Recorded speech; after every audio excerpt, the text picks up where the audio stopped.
शिवाजी महाराजांचा विजय असो. जय कल्की engineers cinema सादर करीत आहे जय गिरनारी. हरिः ओम. सार्थ श्री अवधूत गीता. श्री गणेशाय नमः. श्री सरस्वत्यै नमः. श्री सद्गुरु चरणपदकमलारविंदाभ्यां नमः. अध्याय पहिला. आत्मसंविद्योपदेश.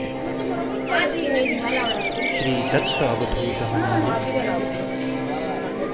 केवळ ईश्वराच्या अनुग्रहाने मनुष्याचे ठाई अद्वैत म्हणजे तत्वज्ञानाची इच्छा उत्पन्न होते. ही इच्छा महत् संकटांपासून रक्षण करणारी आहे व ती एका दोघांचे ठिकाणीच उत्पन्न होते. ज्या केवल ब्रह्माने स्वरूपाने स्वतःला व सर्व जड समूहाला व्यापून टाकले आहे व जे निराकार अभिन्न कल्याण रूप व क्षयरहित आहे, त्याला मी कसा नमस्कार करावा. हे पंचभूतात्मक विश्व मृगजलाप्रमाणे मिथ्या आहे आणि मी एक व निर्मल आहे, तेव्हा मी कोणाला बरे नमस्कार करावा. कारण माझ्यापेक्षा अन्य सत्य वस्तूच नाही. जेथे उत्कृष्ट निकृष्ट भाव असतो तेथे सेव्य सेवक भावाने नमस्कार करता येतो. सर्व ही दृश्य जात केवळ आत्मा आहे. वस्तुतः भेद व अभेद हे पदार्थच नाहीत. असे आहे त्या अर्थी जग आहे की नाही हे कसे बोलावे. मी तर विस्मयचकितच होतो. वेदांताचे सार सर्वस्व अर्थात महावाक्यजन्य ज्ञान व वृत्तीज्ञान आणि स्वभावतः जे निराकार व सर्वव्यापी असून ज्याला आत्मा असेही म्हणतात, ते मीच आहे. सर्वांतर्यामी प्रकाशस्वरूप निरवयव आकाशासारखा सर्वव्यापी व स्वभावतः निर्मल व अत्यंत पवित्र असा जो परमात्मा, तोच मी आहे. ह्याविषयी मला मुळीच संशय नाही. मी व्ययरहित अंतरहित शुद्ध ज्ञान स्वरूप आहे. सुख व दुःख ही कशी कोणाला होतात हे मी जाणीत नाही. मानसिक शुभाशुभ कर्म माझे नव्हे, कायिक शुभाशुभ कर्म माझे नव्हे आणि तसेच वाचिक शुभाशुभ कर्मही माझे नव्हे.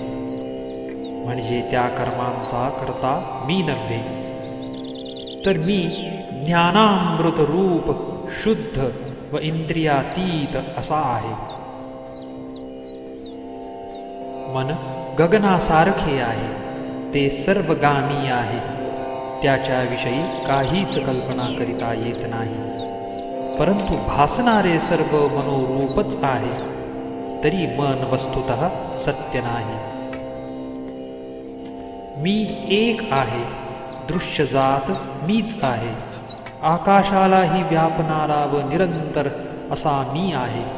ह्यास्तव मी स्वतःला प्रत्यक्ष प्रमाणाने किंवा अनुमानादी प्रमाणांनी कसा पाहू शकेन. हे जीवा, तूच एक व सत्य रूप परमात्मा आहेस. हे कसे जाणीत नाहीस. तू अव्यय आहेस. तू सर्वांच्या ठिकाणी उपलब्ध आहेस. तू सर्वदा प्रकाश रूप व अखंडित आहेस. असे असताना हे प्रभो जीवा, दिवस आणि रात्र ही तू कशी मानतोस. तू स्वतः अखंड व सर्वत्र एक रूप म्हणजे देशकाल वस्तू परिच्छेद रहित आहेस असे जाण.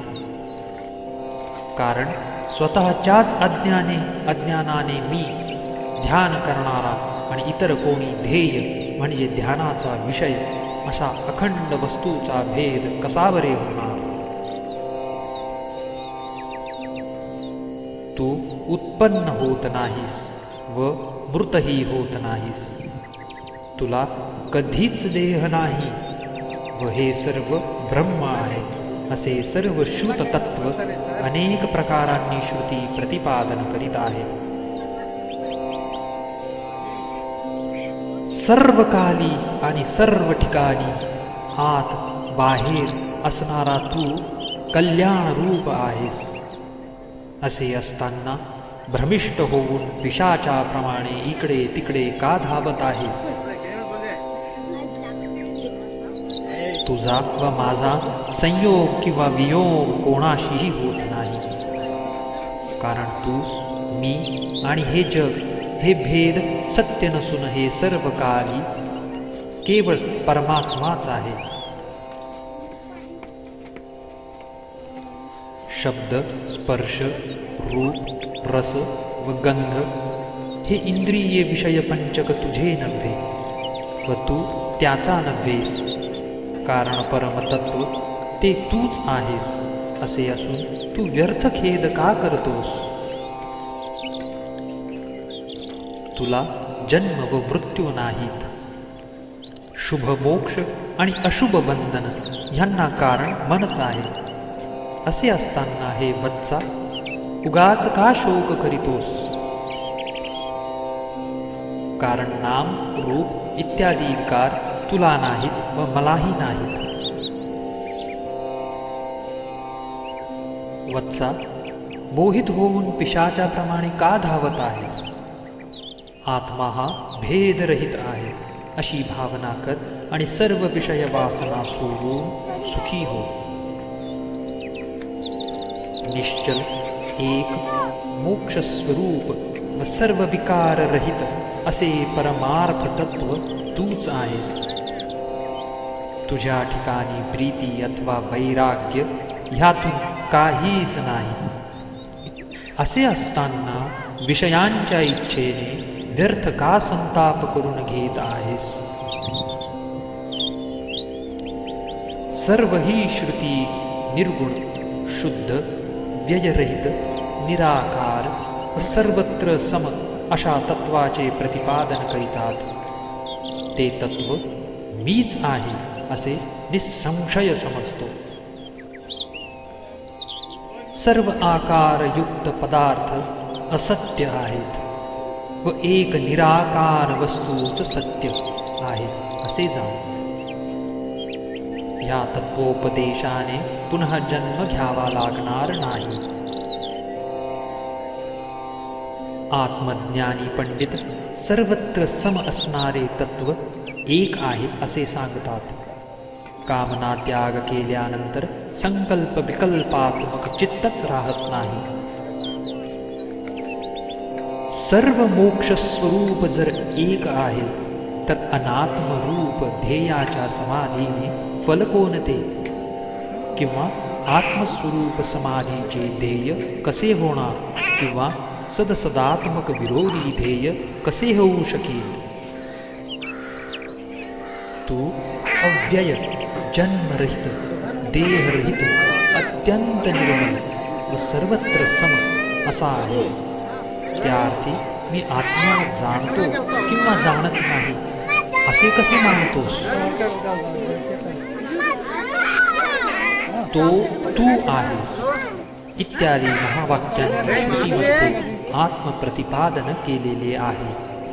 आणि तसेच हे नव्हे, हे नव्हे इत्यादी सर्व द्वैताचा निषेध करणारी श्रुती सर्व पंचभूतात्मक सृष्टी मिथ्या आहे असे सांगते. हे शिष्या, तू आत्मस्वरूपाने स्वतःच्या ठिकाणी हे सर्व निरंतर भरून टाकिले आहेस. ध्यान करणारा अहंकार तुझा नव्हे व ध्यान क्रिया ही तुझी नव्हे व ध्यान साधन चित्तही तुझे नव्हे. असे असताना ध्येया वाचून ध्यान कसे करणार?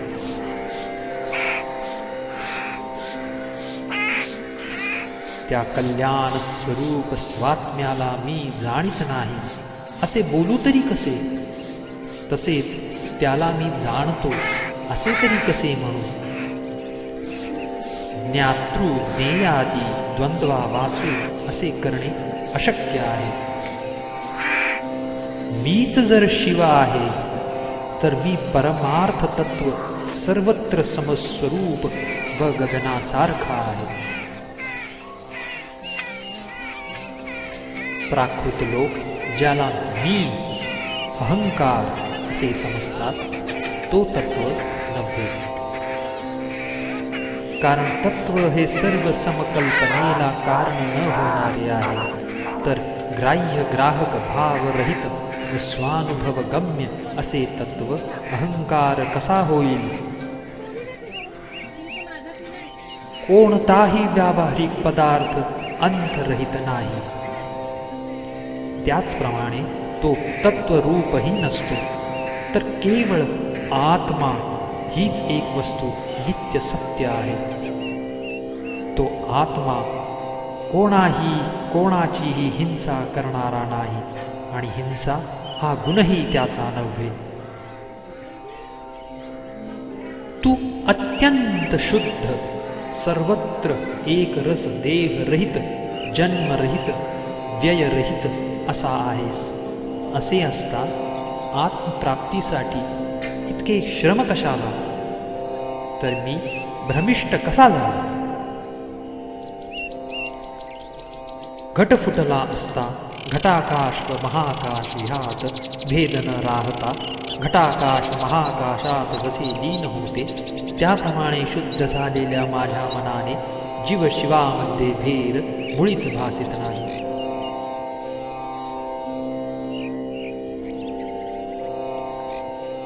ज्याप्रमाणे वस्तुतः घट नाही व घटाकाशही नाही व केवळ परमाकाश मात्र सत्य आहे, त्याप्रमाणे जीव व देह ही वस्तुतः नसून प्रमेय प्रमातृरहित शुद्ध ब्रह्म आहे असे जाण. सर्व ठिकाणी व सर्व काली भासणारे सर्व व्यापक स्वरूप आत्मा स्वतः सिद्ध कूटस्थ सर्व दृश्यजात संसर्गरहित परम सत्य असे जे तत्व ते मीच आहे असे निसंशय जाण. ऋग्वेदादी वेद, भूरादी लोक, इंद्रादी देव, अग्निष्ठोमादी यज्ञ, ब्राह्मणादी वर्ण, ब्रह्मचर्यादी आश्रम, कुल, जाती, दक्षिण मार्ग व उत्तर मार्ग ह्यापैकी काही एक सत्य नाही, तर परमार्थ तत्व व एक रूप जे ब्रह्म तेच केवल सत्य आहे. तूच जर एक हे सर्वही असून व्याप्य व्यापक भाव रहित आहेस, तर आत्मा इंद्रिय प्रत्यक्ष व अपरोक्ष आहे हे कसे मानतोस? काही अधिकारी अद्वैताची इच्छा मात्र करीतात आणि काही द्वैताची करतात, परंतु द्वैत आणि अद्वैत ह्यांचा स्पर्श नाही व जे सर्वत्र एक रस आहे त्याला ते दोघेही जाणीत नाहीत. पांढरा, काळा इत्यादी वर्णांनी रहित, शब्द, स्पर्श इत्यादी गुणांनी रहित व मन आणि पाणी ह्यांना गोचर न होणारे तत्व मी कसे वर्णावे? हे सर्व देहादी द्वैतजात घटाकाशाप्रमाणे मिथ्या आहे असा जेव्हा दृढ निश्चय होईल त्यावेळीच तुला ब्रह्मज्ञान होईल आणि ही तुझी द्वैत परंपरा नष्ट होईल.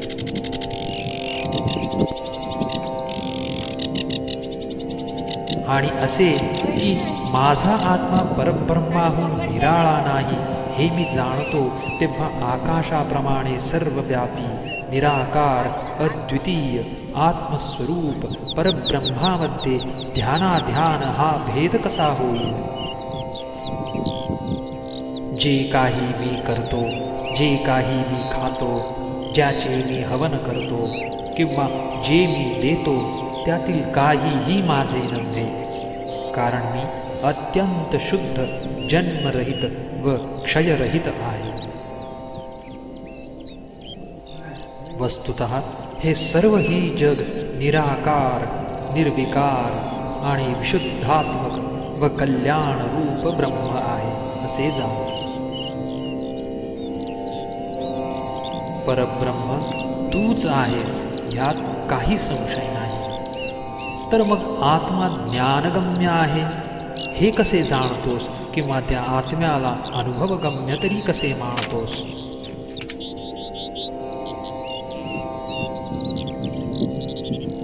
बाबा रे, माया किंवा अमाया ही कशी असणार?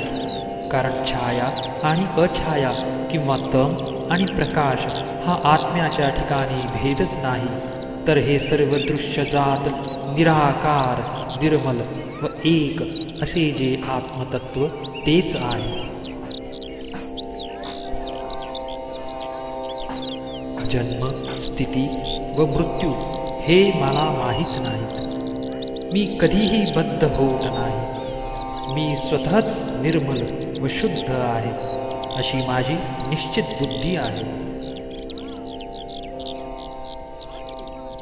अगदी मूळ प्रकृतीपासून तो ह्या स्थूल पदार्थापर्यंत मला काही भासत नाही. हे सर्वही केवळ ब्रह्म आहे. मग तेथे वर्णाश्रम व्यवस्था कोठून येणार?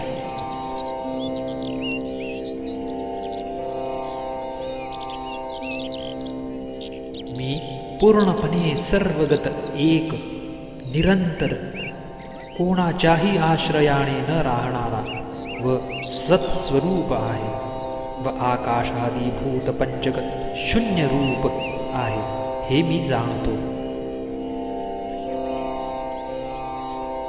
ते तत्व षंड नाही, पुरुष नाही, स्त्री नाही, वैषयिक ज्ञानरूप नाही किंवा कल्पना नाही. तर मग ते आनंदमय आहे किंवा आनंदरहित आहे हे तरी कसे मानतोस?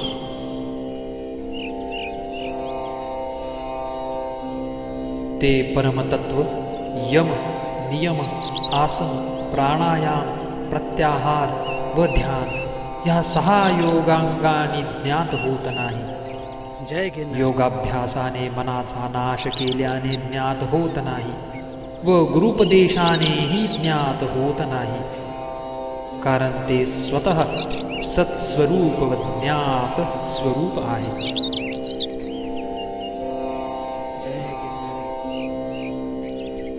पंचीकृत पंचभूतात्मक देह नाही व तद्विपरीत विदेहही नाही.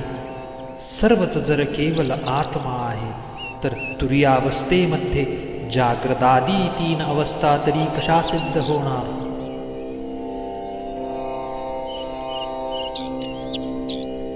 मी बद्ध नाही, मुक्त नाही, मी ब्रह्माहून पृथक नाही, कर्ता नाही व भोक्ताही नाही, तर व्याप्य व्यापक धर्मांनी रहित ब्रह्मच आहे.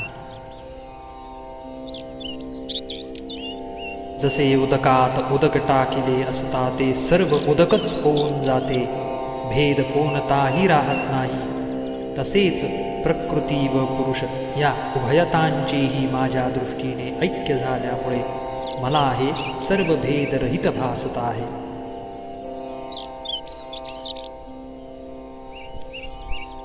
जर तू मुक्त नव्हेस तर बद्धही कदापि नव्हेस. आत्मा साकार आहे किंवा निराकार आहे असे तरी तू कसे मानणार?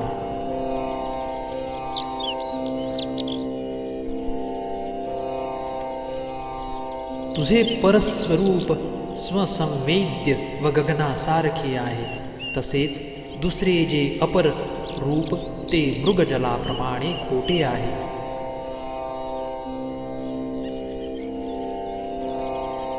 मी बुद्धिस्त परमात्मा स्वभावतः अति निर्मल, देहरहित व आकाशासारखा सर्वव्यापी आहे असे जाण. मी कोणतीच क्रिया करीत नाही. मला कोणतीही उपाधी नाही, माझा कोणी गुरु नाही आणि मला गुरुपदेशाचीही अपेक्षा नाही.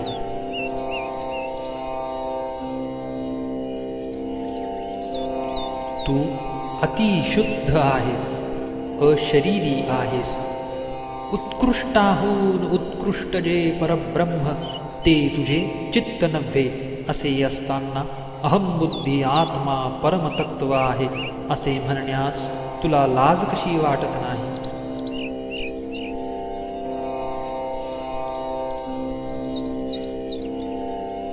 बा चित्ता, उगाच का रडतोस? तू स्वस्वरूपाने आत्मा हो आणि बाळा, कलारहित असे जे श्रेष्ठ अद्वैतामृत त्याचे प्राशन कर.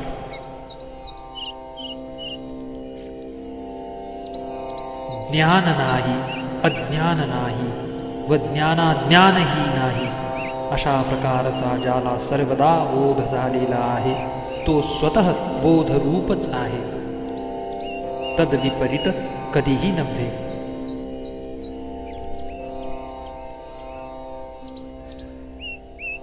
इंद्रियजन्य ज्ञान नाही, तर्क नाही, समाधी योग नाही, देशकाल नाही व गुरुपदेशही नाही, तर मी केवळ ज्ञानरूप परमार्थ सत्य आकाशासारखे सर्वव्यापी व स्वभावसिद्ध नित्य असे तत्व आहे. मी कधीही उत्पन्न होत नाही, मी कधीही मरतही नाही व मी शुभाशुभ कर्मही करीत नाही, तर मी अत्यंत शुद्ध गुणरहित ब्रह्म आहे. त्या मला बंध व मोक्ष कसा होणार?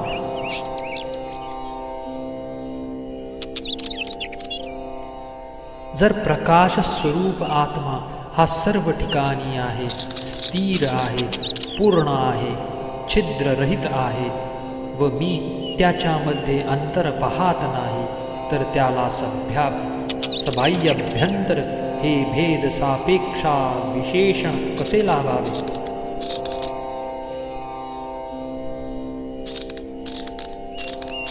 हे सर्व जग सर्वत्र व सर्वदा अनुभवास येतच आहे.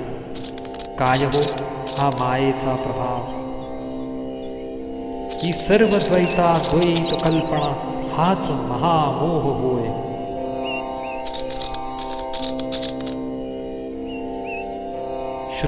श्रुतीने मूर्त व अमूर्त अशा सर्वही सृष्ट पदार्थांचा हे नव्हे अशा रीतीने निषेध केल्यानंतर सर्व काळी भेदाभेदरहित व केवळ कल्याण रूप असा परमात्मा अवशिष्ट राहतो.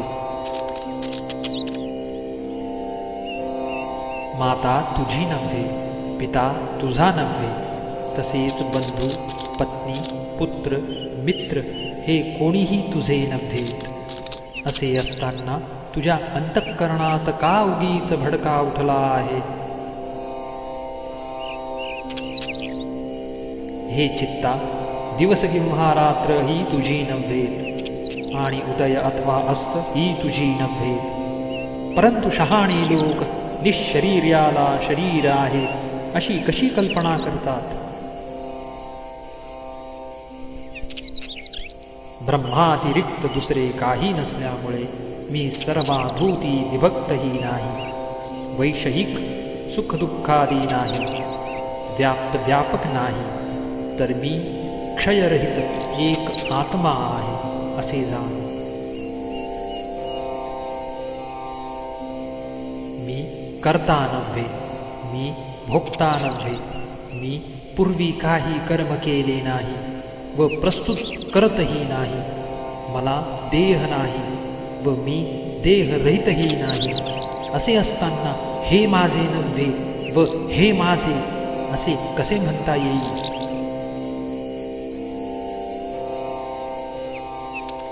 विषय वासनादी दोष मला नाहीत, देहादिक दुःखे मला नाहीत, तर मी गगनासारखा विशाल एक आत्मा आहे असे जाण.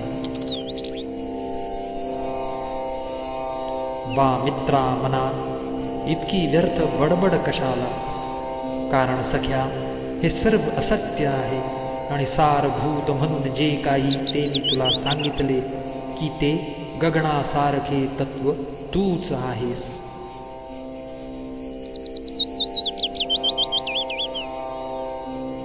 बऱ्या वाईट कोणत्याही स्थितीमध्ये व बऱ्या वाईट कोणत्याही स्थली योगी पुरुष मृत झाले तरी घटाकाश महाकाशामध्ये जसे लीन होते तसे ते आत्म्यामध्येच लीन होतात.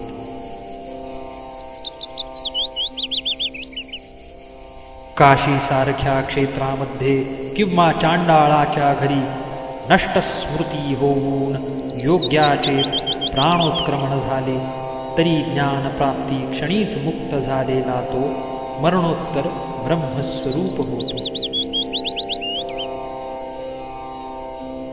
धर्म, अर्थ, काम आणि मोक्ष हे पुरुषार्थ स्थावर जंगम आकाशादी सृष्टी ही सर्व योग्याला मृगजलाप्रमाणे भासतात. मागे होऊन गेलेले, आता होत असलेले व पुढे होणारे कर्म मी करीत नाही व मी त्याच्या फलांचाही उपभोग घेत नाही असा माझा निश्चय झालेला आहे.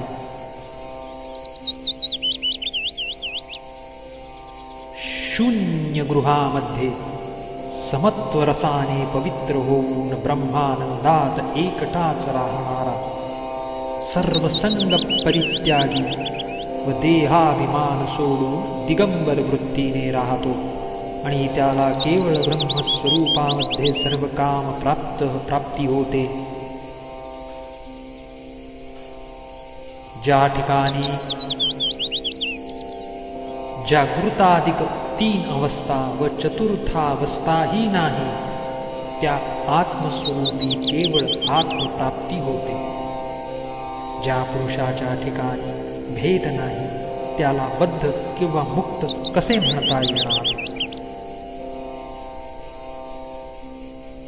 त्या ठिकाणी त्रैगुण्य विषय ऋगादी मंत्र नाही कारण सर्व एक आहे.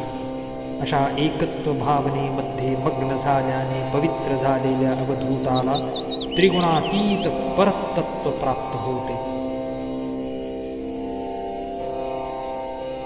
हे सर्वही शून्य नाही व अशून्यही नाही, सत्य नाही व असत्यही नाही, परंतु शास्त्रज्ञानपूर्वक लोक व्यवहाराला अनुसरून हे वर्णन केले आहे. ह्याप्रमाणे श्री दत्तात्रेय विरचित अवधूत गीतेतील आत्मसंवित्योपदेश नामक प्रथम अध्याय संपूर्ण झाला.